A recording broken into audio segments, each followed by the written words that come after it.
Hi everyone, আমি তোমাদের সঙ্গে আজকে চিকেন স্যালাডের রেসিপিটা শেয়ার করে নেব। এটা আমার নিজস্ব রেসিপি না, আমি ফেসবুক থেকে দেখে এটা শিখেছিলাম। আর এখানে উনি আরও কিছু অ্যাড করেছিল, আমি সেগুলো বাদ দিয়ে করেছি। তাই জন্য প্রথমে আমি চিকেনটাকে ম্যারিনেট করে নিয়েছি নুন, গোলমরিচ গুঁড়ো, ফ্যাটানো টক দই আর চিকেন তন্দুরি মশলা দিয়ে। এটা ম্যারিনেট করে 3-4 ঘন্টার মতন রেখে দিয়েছিলাম। আর এখন আমি নিয়ে নিয়েছি শসা কুচি, টমেটো কুচি, গাজর গ্রেট করা, তার সঙ্গে ফ্যাটানো টক দই আর কাসুন্দি। আর এখানে আমি সামান্য একটু তেল দিয়ে ম্যারিনেট করা যে মাংসগুলো ছিল সেগুলোকে হালকা আছে ভেজে তুলে নিয়েছি।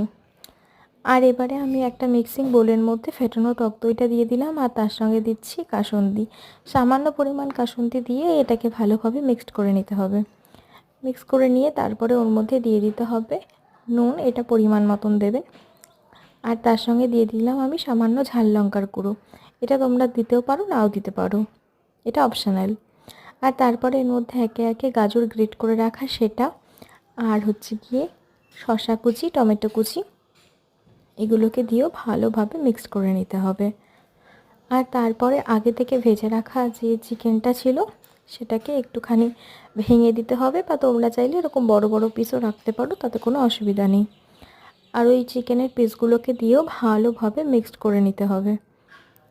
ভালোভাবে মিক্সড করে নিয়ে তারপরে সেটা সার্ভ করলেই রেডি হয়ে যাচ্ছে চিকেন স্যালাড। ভিডিওটা কেমন লাগলো জানিও, আর এভাবে একবার তোমরা করে দেখো, এটা ভীষণ হেলদি অ্যান্ড টেস্টি। টাটা, ভালো থেকো সবাই।